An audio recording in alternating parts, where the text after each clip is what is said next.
Pablo, bienvenido a mi casa acá en el Valle de Pumalal, novena región. Para mí es un privilegio tenerte acá, conversar, siempre que nos juntamos somos edificados y esta vez estamos haciendo algo novedoso, pero importante porque vamos a exponer algunos principios que nos han llenado el corazón y que nos han impulsado para seguir sirviendo al Señor con pasión. Bueno, introduzco esto agradeciéndote por tanta pasión, tantos años de amistad y que hemos visto al Señor glorificarse con esta palabra fresca del nuevo pacto. Gracias, Pablo, por estar acá. Amigo mío, es una bendición estar compartiendo esta transmisión, ¿no es cierto?, en tu casa también. Y bueno, hace años que nos conocemos y hemos sido muy enriquecidos a través de esta amistad y todo con miras a edificar y perfeccionar el cuerpo de Cristo, que eso es lo que más llena nuestro corazón, ¿no?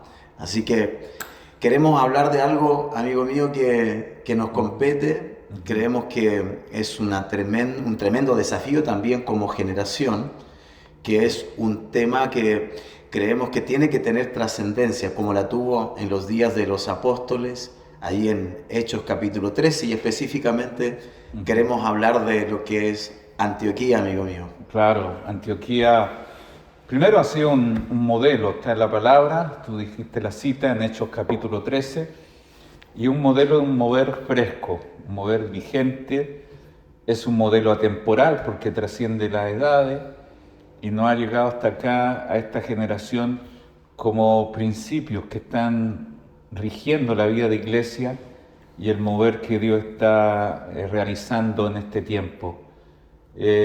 Pronto tenemos una actividad que nos va a convocar de nuevo. Antioquía se hace bastante años. ¿Cuánto partió esto? Porque tú empezaste con este sentir de convocar a personas que tengan el deseo de apasionarse por la obra y servir conforme a lo que Dios nos ha revelado en la palabra. Exacto, edificar la gran casa del Padre, que es lo que, bueno, nos ha llevado, ¿no es cierto?, a juntarnos, a ser convocados en estos tiempos de edificación. Desde el año 2013, 2014 aproximadamente, comenzamos a hacer este tipo de actividades y vimos algo allí bastante interesante que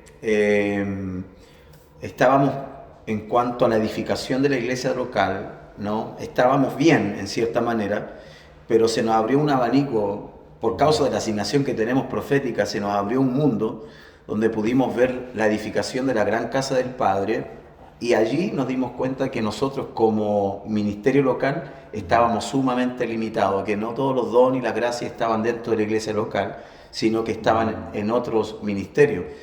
Bueno, y allí es cuando empezamos a invitarte a ti, vimos una gracia de Dios magisterial que hasta el día de hoy nos ha enriquecido mucho como casa, como iglesia local, y nuestra gente valora eso, nuestros hermanos, nuestros hijos espirituales.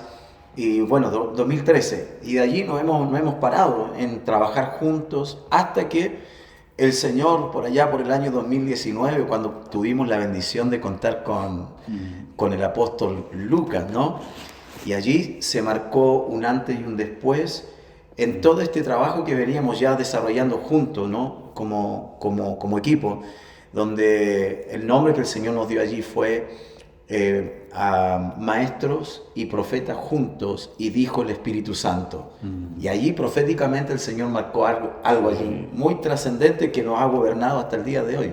Me acuerdo porque cada vez que nos juntamos se siembran unas palabras que nos ayudan a dirigir en los próximos caminos, los próximos pasos, pero sería bueno instalar como un fundamento. ¿Qué es Antioquía? Antioquía aparece en la palabra.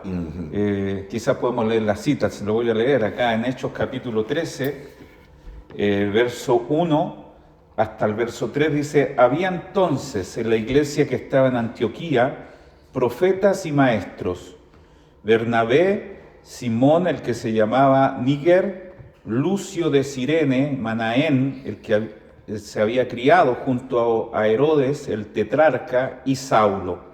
Y ministrando estos al Señor, Y ayunando, dijo el Espíritu Santo, apartadme a Bernabé y a Saulo para la obra a lo que los he llamado. Entonces, habiendo ayunado y orado, les impusieron las manos y los despidieron. Este es uno de los pasajes que tiene como base lo que Dios está haciendo en la iglesia de Antioquía.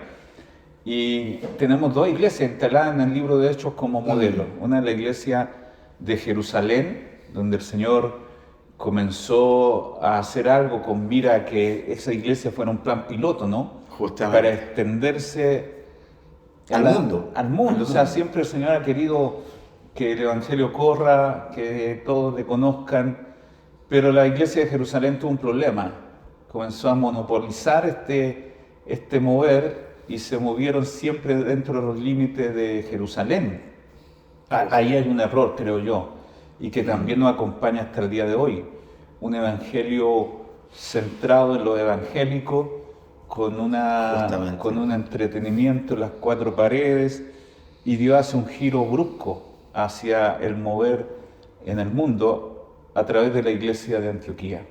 Y si tú te das cuenta, amigo, que en Jerusalén qué bueno que hace la diferencia, ¿no? Y la distinción en esto, porque la iglesia de Jerusalén se acomodó, ¿no? Si te das cuenta, ellos no tenían ninguna necesidad, tenían el favor del pueblo también, claro, ¿no? Entonces, no había persecución, se acomodaron. La comisión que Dios les dio era Jerusalén, Judea, Samaria y hasta lo último de la tierra, pero era tanto el poder, la gracia también que estaba operando en la iglesia de Jerusalén, que ellos se vieron en un momento muy cómodos, por así decirlo, ¿no?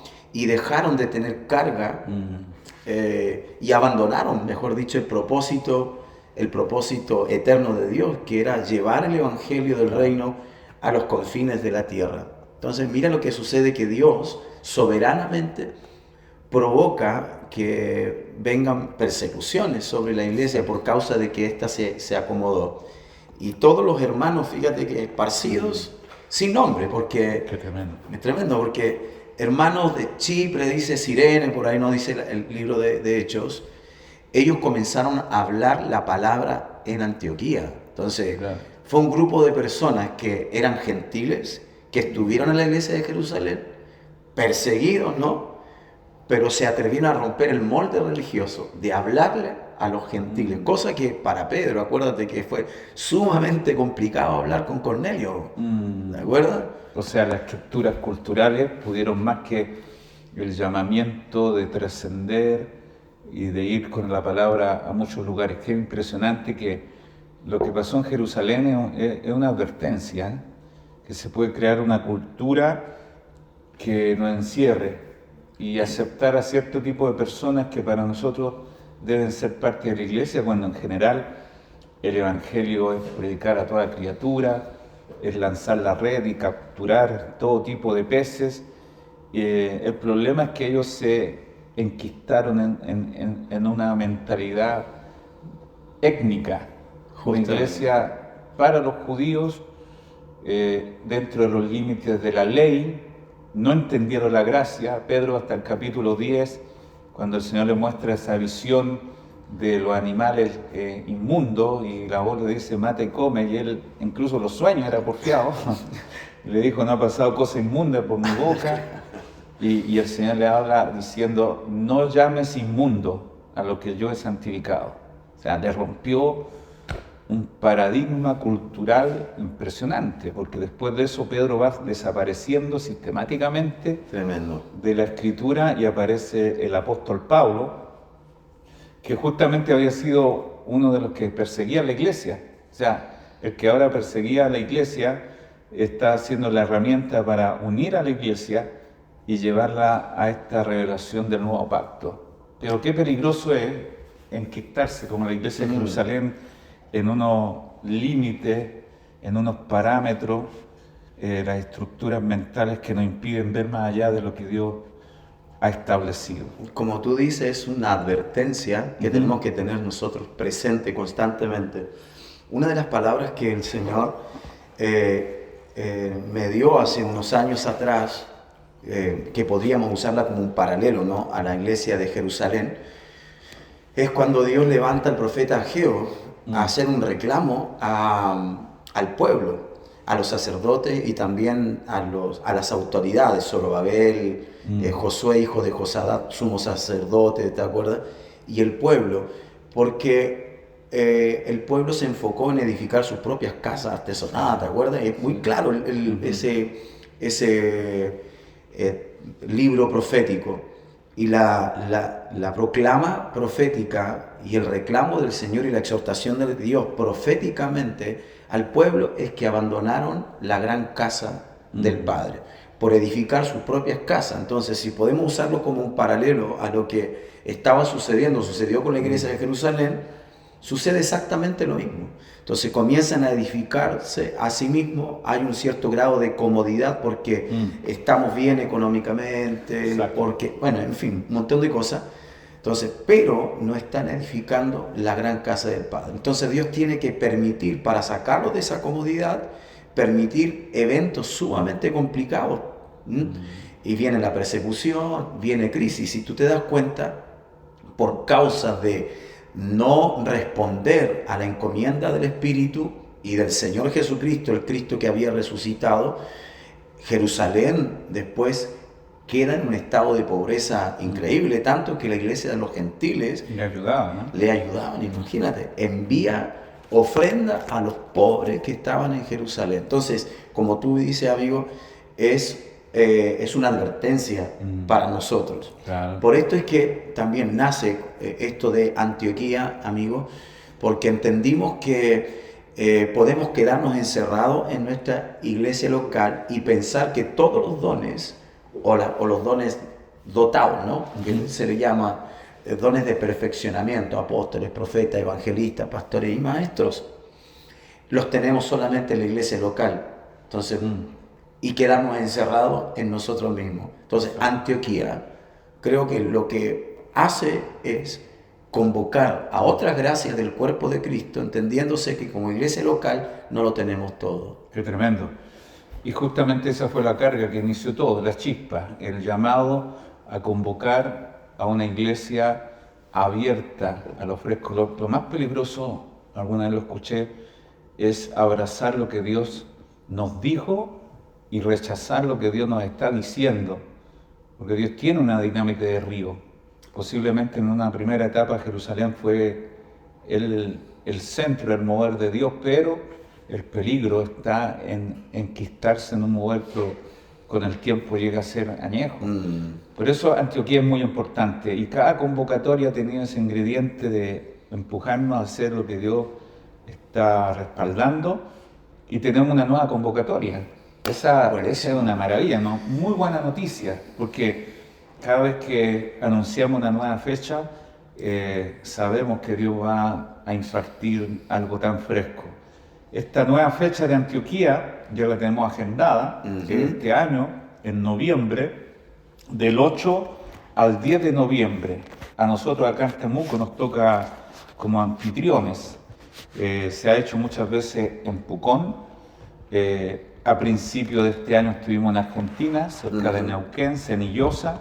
Tú estuviste haciendo en Antioquía, en Brasil. En Brasil. ¿Fue allá? Sí, muy bien, muy bien. Fuimos a delinear y a trazar cosas importantes, como hacen los apóstoles. Claro, entonces este año, en un par de meses, casi nada, el año pasa volando, del 8 al 10 de noviembre, en Temuco, tenemos nuestra próxima Antioquía, y este año tenemos unos invitados impresionantes. No, de maravilla. Qué bueno es contar con estos hermanos, sí, con estas gracias. Tenemos al apóstol Lucas Márquez. No hay mucho que agregar sobre el ministerio de él porque ha sido trascendente. Probado y aprobado. Tremendo. O sea, sí. Una palabra vigente, un apóstol que nos muestra los planos originales y donde podemos estar desviándonos. Tenemos a Fabián Liendo. Fabián Liendo tiene una palabra espectacular. Como persona, yo quedé impactado. O sea, tú sabes que en los eventos se da una cosa pública, pero en lo privado, ahí en la mesa, se conoce un poco más a las personas y me dejó una tremenda bendición conocerlo un poco más. Y lo que aparece en las redes sociales, que él está muy vigente con eso, es poco al lado de la calidad de persona, de la gracia que Dios puso en él. Y nuestro amigo David Galarce, tremendo. Que llevamos con él edificando, porque Antioquía partió con estos tres locos Claro, que... claro. Y así hemos avanzado. Y David, en una tremenda riqueza, Dios lo usa como maestro y también en una locura profética cuando, sí o no, lo toma el Sí. Señor. Es realmente una bendición tenerlo con nosotros. Bueno, tú también, pues, amigo mío, vas a estar allí ministrando. Qué privilegio, ¿no? Ay, qué privilegio, Yo hermano. soy el telonero de Pablo Salazar, para que vean, ¿no? Yo soy digno de desatar su calzado. No, va a ser impresionante. ¿Sabes qué me llamó mucho la atención de Fabián Liendo? Como tú dices, que es una persona, aparte, súper sencilla, cercana, accesible. Y yo le hice una pregunta a él. Oye, tú sabes que nos quedamos como unos días más allá en Ceniza y fuimos a pescar. Ah, Sí, a comer un tu asadito. pasión a la pesca. Le gusta mucho la pesca. Y fuimos con él a pescar. Y yo le hice una pregunta a él. Le dije, ¿cómo inviertes, Fabián, tu tiempo para tus amigos? Porque tienes amistades, y ¿cómo lo haces? Entonces me dice, ¿sabes qué? Ni siquiera lo medito ni lo pienso, porque aún hasta esos tiempos están gobernados por el Espíritu. Ah, No es algo que yo voluntariamente separe y diga, voy a agendar un tiempo para estar con este amigo. No, dice, todo está gobernado por el Espíritu. ¿Sabes qué me dijo? Fue una declaración bastante confrontacional también escucharlo, pero es un hombre tremendo. muy tremendo, muy interesante. Así que va a estar con nosotros desde el 8 al 10 de noviembre en Temuco. Específicamente estaremos Bueno. en Diego Portales, ¿no? Sí, hay un lugar importante y en el centro de Temuco que tiene una capacidad para unas 300, 400 personas que esperamos que esté lleno completamente, porque la convocatoria tiene el interés de nada más impartir la gracia del Señor. Ese 8 al 10 de noviembre tenemos en el Alto Portal y algunos detalles más, usted los puede después tener a través de los datos que les vamos a dar. Va a ser espectacular. Estoy seguro que Dios nos va a reunir para impartirnos, como siempre, muchísima gracia y revelación sobre lo que Dios está respaldando. Y eso es lo que hace grande Antioquía. Yo, si hay algo que admiro, es que no hay protagonistas, Así es. no hay una trascendencia ni centralizado, porque también eso tenía una falla la iglesia de Jerusalén. No estamos siendo críticos aquí, opinólogos de la iglesia, pero si Dios trasladó su mover de Jerusalén a Antioquía es porque algo hizo Jerusalén que privó a Dios de fluir a través de todo el cuerpo. Se centralizó el ministerio en hombres muy reconocidos. Estaba Juan, estaba Jacobo, estaba Pedro, algunos otros discípulos que tomaron esto del clero laico, como una cúpula de poder donde los demás simplemente consumen. En cambio la iglesia de Antioquía no tiene esos rangos. Totalmente. Simplemente fluye el cuerpo. Hay una cosa Mira, muy orgánica, y muy... mira la diversidad que hay. Sí. Maestros, profetas, y menciona los que habían, Bernabé, judío, Níger, que originalmente significa negros, parece que era por la parte de África, de Etiopía, Lucio, de Cirene, lo que ahora es Libia, por esos lados, Manaén, dice acá también, y le da un dato de Manaén, que era algo de pariente o algo cercano de Herodes. Estudió juntamente con Herodes. ¿Qué te parece? Un tipo muy cercano. O sea, un influyente políticamente, podríamos... Tremendo, o sea, tenemos a Saulo de Tarso. Todas estas personas son diversas, tienen diferentes niveles sociales, diferentes culturas, pero a la hora de reunirse y ministrar al Señor, el Espíritu Santo tuvo lugar para dirigirlo todo. Esto es lo que hace Antioquía, lo que hace el Espíritu en realidad, es la capacidad de romper estas barreras, estas distancias y este afán muchas veces de protagonismo. Hay un cuerpo fluyendo acá. Totalmente. No sé si te pasó, amigo, participar en ciertos, hace años atrás, ¿no? Participar en ciertos eventos, ciertas convocatorias, eh, donde quien soltaba la mejor revelación, ¿no? Sorprendente. La sorprendente revelación. Yo participé de tantas conferencias, amigo, viajando, y la verdad que no se podía edificar nada, no se podía construir nada. Era una ensalada, ay, era un lío, la verdad. 12 expositores en ciertos lugares, pero cada uno hablaba algo totalmente diferente. Y una de las cosas que comenzamos nosotros, ¿no?, a identificar en esta asignación y en este compañerismo es que nos dimos cuenta de que había una sujeción mutua, que no importaba quién era el que empezaba, ¿sí? Había una sumisión orgánica, ¿no?, y corporativa. Si te toca empezar a ti, y Dios, obviamente el título estaba del tema, pero comenzabas a enseñar y a predicar, todos empezábamos a fluir sobre el fundamento que se había soltado. Claro. Entonces, claro, la gente cuando terminábamos o terminamos nuestras Antioquías, las personas dicen, se quedan con una idea o con un pensamiento graduado, no con ideas locas, ¿no? Cada uno va edificando sobre la palabra que vamos compartiendo. Y como tú dices, no hay un tema de centralización de poder, ni religión, nadie quiere estar sobre otros, es algo tremendamente orgánico, y es por eso que también a mí me enriquece mucho, y a nuestra gente, participar de estas convocatorias. Sí, me acuerdo que uno de los Antioquías que hicimos en Pucón, se hablaron de equipos proféticos, equipos que funcionan bajo un solo espíritu. Lo tremendo acá es que habían maestros y profetas, o sea, hoy día los maestros y los profetas tienen un abismo de distancia. Algunos se centran en la palabra, dicen solo palabra y nada de espíritu, y los profetas por otro lado ligan para que se le dé más lugar al espíritu y a su don, pero los dones son complementarios, o sea, un Dios, un Señor, un Padre, un Espíritu, cada don está diseñado para edificar una iglesia corporativamente. Qué peligroso es el individualismo.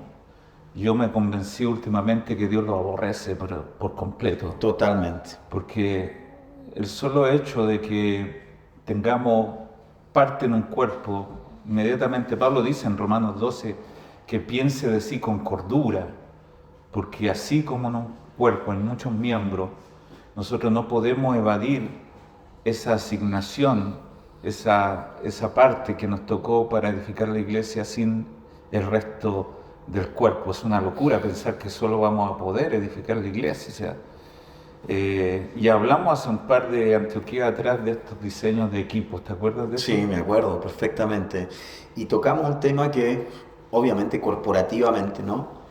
Y establecimos, no sé si te recuerdas, establecimos como un axioma, un principio, que yo soy, cuando se trata del cuerpo, ¿no?, y fluir desde estos ambientes de Antioquía, cuando se trata del cuerpo, yo soy la debilidad de un fuerte, y también soy la fortaleza de un débil, ¿sí? Entonces, aquí entendemos que el mayor no tiene que ver con jerarquía, ¿sí?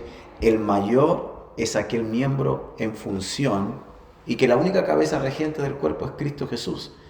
Entonces, por eso realmente me enriquece, estoy dispuesto a todo por este proyecto divino, porque nace en el corazón de Dios, porque de manera orgánica uno también puede ser edificado en esta bendita gracia, claro, donde yo, la autoridad que soy en la iglesia local, me pierdo completamente, ¿sí? Y acá no hay nadie grande, es Cristo Jesús expresado en un don en función. Así que, ¿quién es la autoridad? Y esto es lo maravilloso, ¿no? ¿Quién es la autoridad en Antioquía? Simplemente un miembro que está funcionando.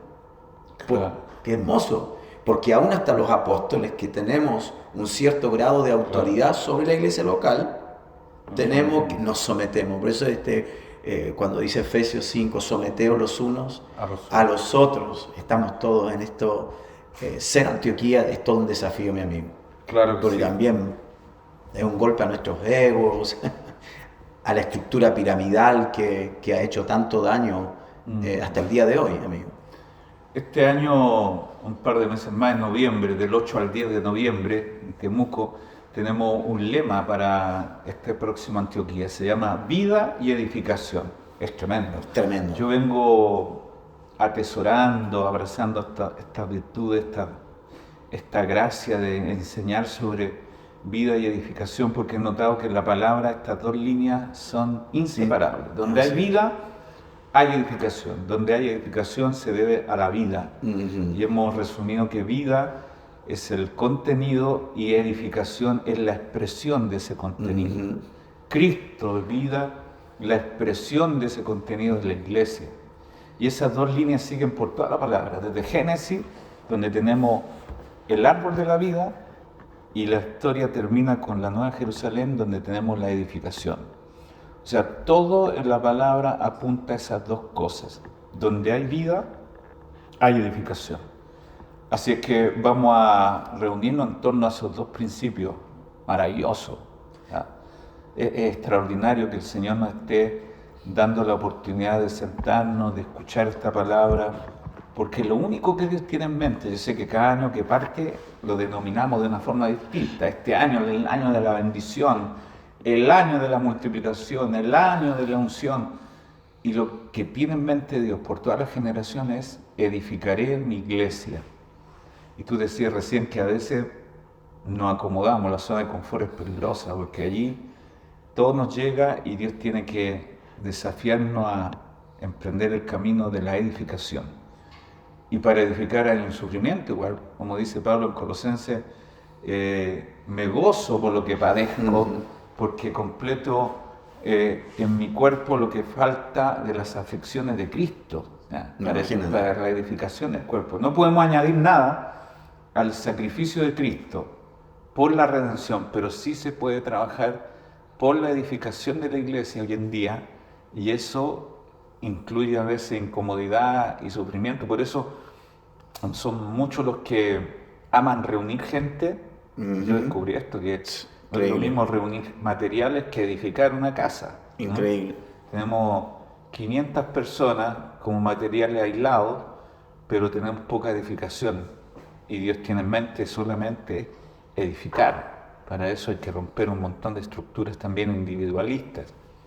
Así que, ¿qué te parece el tremendo título que tenemos este año? Vida y edificación. Tremendo. Como dices tú, vida tiene que ver con el Cristo impartido, ¿no es cierto? Y la edificación tiene que ver con la expresión, como tú dices, un Cristo incrementado y formado en la iglesia, para que podamos cumplir la meta del Padre, como dices tú, que no tiene otra meta el Padre, en el propósito eterno, que es básicamente lo mismo que edificar una iglesia gloriosa, hasta que todos lleguemos. Y en este plano es importante los equipos como Antioquía, que eso es lo que ellos buscaban, ¿no? Ministraban al Señor. Fíjate que ellos no tenían una inclinación hacia la gente, preocupados, sino que primero ministran al Señor. O sea, eso es vida. Es vida. Justamente. La vida proviene de nuestra comunión con el Señor. Con otro material no se puede edificar. El material para edificar la iglesia es Cristo mismo. Así que ministrando al Señor significa que esa es nuestra prioridad. ¿De dónde vamos a edificarnos nosotros la iglesia? Con nuestros pensamientos. No, Dios nos da espacio a nuestra inventiva, a nuestra creatividad. La iglesia, como fue Eva, ¿no? Fue edificada de la costilla, ¿no? De Adán. El mismo material de Adán edificó a Eva. De la misma manera, la iglesia simplemente puede ser edificada con el material de Cristo, que es incorruptible, que no se puede modificar. Y toda la Biblia está constituida de esos dos principios. Cuando Jacob tuvo una visión, ¿no? Saliendo de la casa de su tío, salió sin nada y Dios le mostró Betel, cuando despertó dijo, qué terrible es este lugar, Mm. no es otra cosa que casa de Dios, puerta del cielo, llamó su nombre Betel, y la piedra donde había dormido la ungió. Ese es el material de edificación. Una piedra que somos nosotros ungida con el Espíritu. O sea, lo que Dios tiene como material para edificar son hombres, mujeres que permitan que el Espíritu Santo nos llene y así edificar la iglesia. Ujú. Esos son los materiales. Así es. Fíjate también, amigo, que ha sucedido también algo interesante en un grupo de personas en las iglesias locales, que cuando el mensaje de la gracia, el mensaje del nuevo pacto, el mensaje de la iglesia entró, ¿no?, a las iglesias locales y en diferentes naciones, hay un gran porcentaje de personas que dejaron de tener un compromiso con la iglesia local, porque dijeron no necesitamos ni de congregarnos, no necesitamos compromiso, porque somos de la iglesia universal, y empezaron, hoy día con las redes, empezaron a buscar pastores conforme a su propio Claro. corazón. Bueno, pero Antioquía, ¿qué hace? Antioquía, lo que hacemos, ¿no?, es reconciliar la vida de la iglesia local con la edificación corporativa de la iglesia universal. O sea, no nos desentendemos de la iglesia local, todo lo contrario, hacemos lo que procuramos es que cada miembro y cada hermano que se congrega en estos lugares se comprometa cada vez más con su iglesia local, para que de esa manera legalmente pueda formar parte de la edificación y el perfeccionamiento de la iglesia universal. No se puede divorciar, ¿no? No. Ambos. Claro, a veces hay un poco de desconfianza de asistir a estos convocatorios, seminarios, porque los pastores dicen, a lo mejor termina yéndose tal hermano. No, Antioquía tiene un solo propósito, edificar el cuerpo de Cristo, y tenemos un modelo excelente aquí en lo que pasa en la iglesia de Antioquía, porque el Espíritu Santo nunca divide, ¿no? El Espíritu Santo siempre une. Es antinatural que el mismo Espíritu que nos bautizó a todos también nos divida. O sea, lo que va a pasar en estos días es que vamos a tener un sentir muy claro, una capacidad de discernir el camino y el mover fresco del Señor a través de equipos apostólicos, proféticos, gente de Dios anónimas que van a ser despertadas por Dios para la extensión de su reino.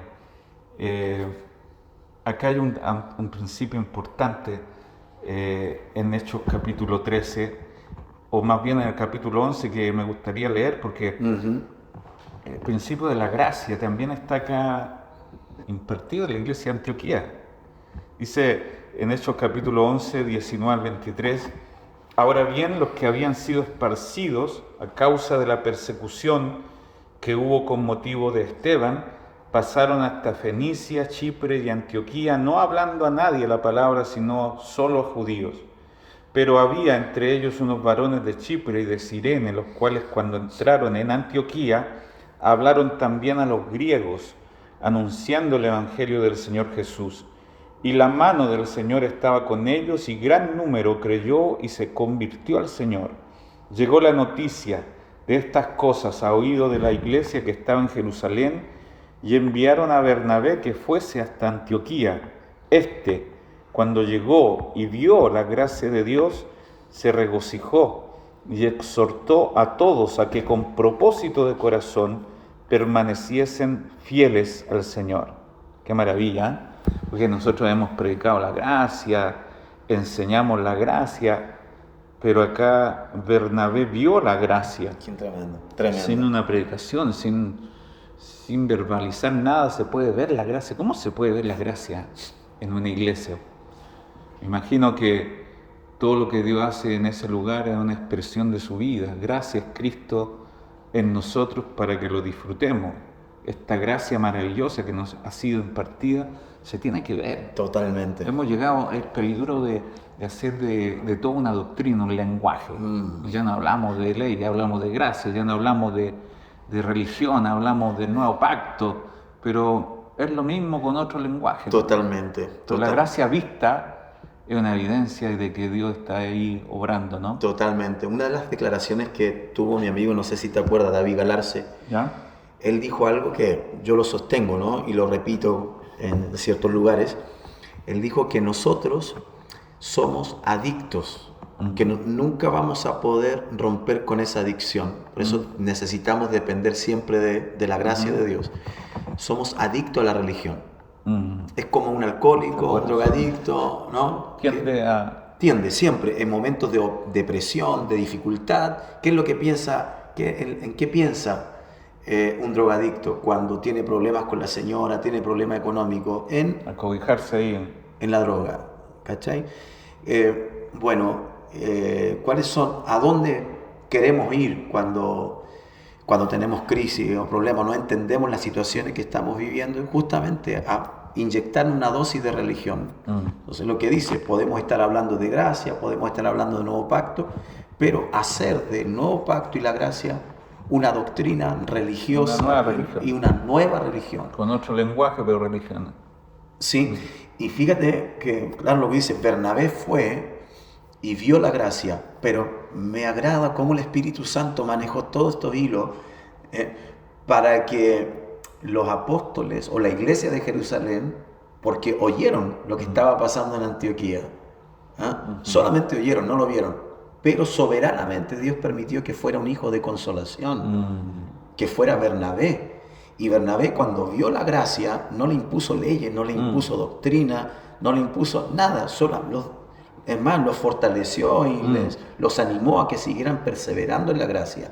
Porque si hubiese ido Pedro, hubiese ido otros de la circuncisión, qué increíble. Entonces el Espíritu Santo permitió que fuera Bernabé y no otro. Qué tremendo, Qué tremendo. La gracia de Dios puede llegar a convertirse en una doctrina más.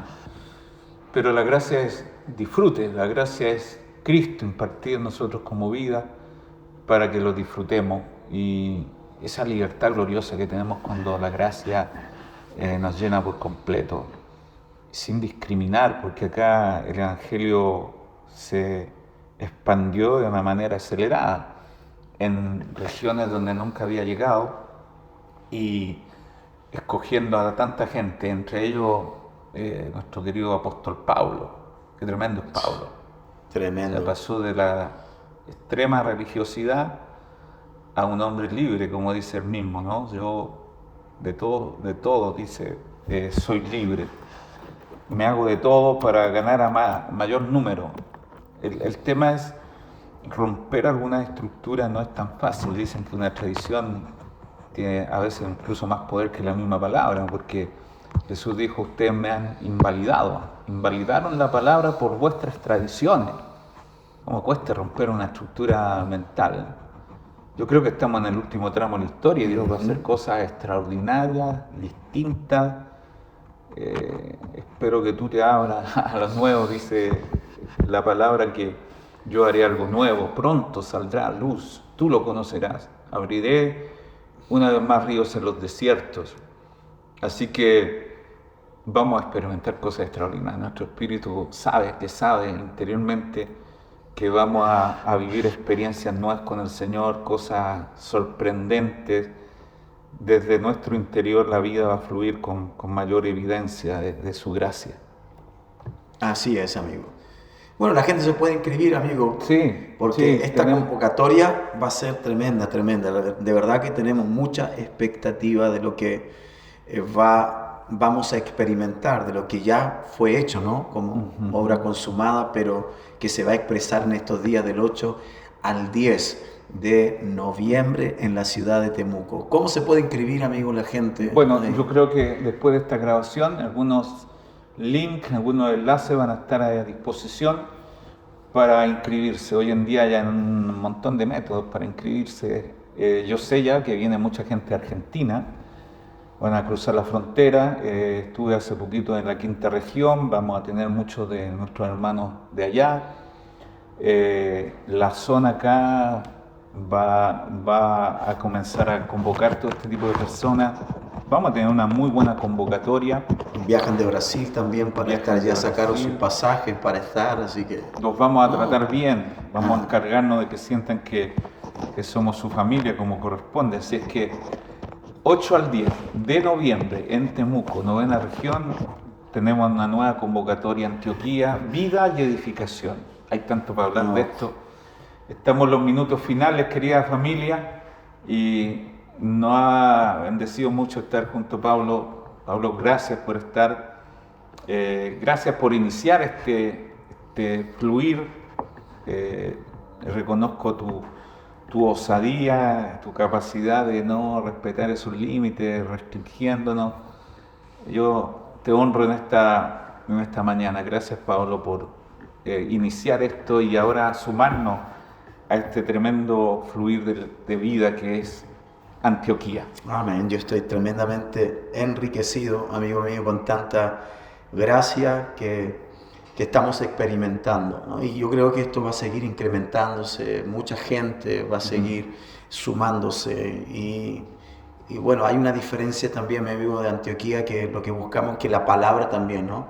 Se exprese en todo sentido, como dice la Escritura, lo que leíste, Hechos 13, maestros y profetas. Tú sabes que cuando tenemos solamente maestros enseñando, nos volvemos muy predecibles. Porque tendemos a eso. El maestro enseña y está bien, es un don maravilloso, muy necesario. Pero cuando tenemos ausencia, carencia de profetas, pero probados, ¿no? Somos muy predecibles. Entonces, estos equipos, maestros y profetas, con una revelación del diseño de Dios, revelación de los planos de Dios, son realmente una riqueza para el cuerpo. Permíteme contar una experiencia que tuvo mi esposa en el Antioquía que tuvimos en Cenillosa. Ella me dijo, sin desmerecer, obviamente, líbrame el Señor, me dijo ella, de desmerecer o no valorar las gracias que están exponiendo la palabra desde la plataforma. Pero me dijo ella, pero Pablo, ¿sabes qué? Te soy honesta, fui mucho más enriquecida, ¿sí? Específicamente por la palabra que empezó a fluir allí, entre la gente. Venían y entregaban una palabra específica. Esto me mostró el Señor y tenía que decírselo en medio de la adoración. Venían y eran cosas muy específicas. Entonces, bueno, de eso se trata, ¿no? Que la palabra pueda ser expresada no solamente por aquellos que estamos exponiéndola detrás de una plataforma, sino que se exprese cuando somos convocados. Amén. Eso hace grande cada convocatoria, que el fluir no está restringido a solo algunas personas. Todo el cuerpo, bien concertado, unido entre sí por las coyunturas, va edificándose en amor. Bueno, querido Pablo, queríamos despedirnos ya. Vamos a terminar ahora, pero espero haber encendido algo de esa chispa que te invite o te movilice a convocarnos estos días 8 al 10 de noviembre, a todos los amigos que nos han escuchado. Un abrazo gigante, muy bendecidos. Un abrazo para todos, un placer, amigo.